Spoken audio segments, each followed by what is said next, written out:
Magandang araw mga mag-aaral! Halina at sabay-sabay tayong matuto sa Filipino 5. Ang araling ito ay tungkol sa mga elemento ng multimedia sa graphics, ang drawings.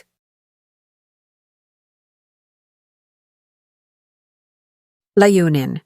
Natutukoy ang mga elemento ng multimedia sa graphics, drawings. Ano ang napapansin nyo sa larawan? Anong klasing larawan ito?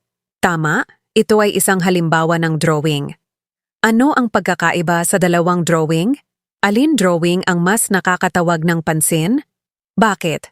Ngayong araw ay tatalakayin natin ang tungkol sa mga element ng multimedia sa graphics, ang drawing. Alamin natin. Ang graphics ay mga biswal na larawan o disenyo na ginagamit upang maipahayag ang isang ideya o mensahe. Binubuo ito ng iba't ibang elemento ng multimedia na nakatutulong upang maging malinaw at kaakit-akit ang isang likha.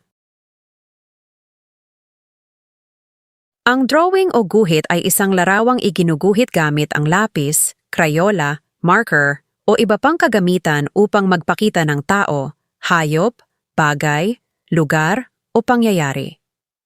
Ginagamit ito upang mas madaling maunawaan ang mensahe o ideya ng isang teksto o presentasyon. Narito ang mga elemento ng multimedia sa graphics na kabilang sa drawings. Una, teksto. Ito ay ang mga salita o pangungusap na kasama sa drawing upang ipaliwanag ang mensahe. Pangalawa, larawan o guhit. Ito naman ay ang pangunahing biswal na nagpapakita ng ideya o mensahe. Pangatlo, kulay.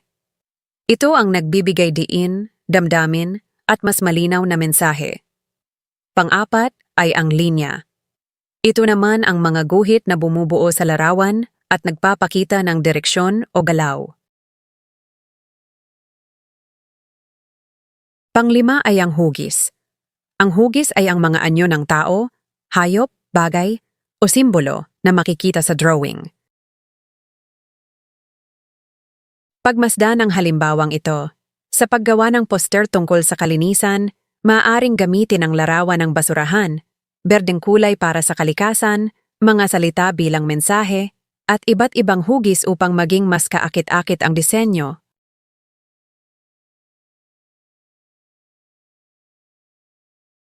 Tandaan, ang graphics, drawings, ay binubuo ng iba't ibang elemento ng multimedia tulad ng linya, kulay, larawan, teksto, at hugis.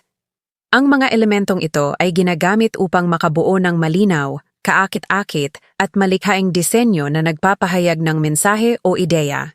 Mahalaga ang wastong paggamit ng mga elemento ng multimedia upang maging epektibo ang isang graphic design. Paglalahat na tanong, ano-ano ang mga elemento ng drawing? Bakit mahalagang maunawaan ang mga elementong ito?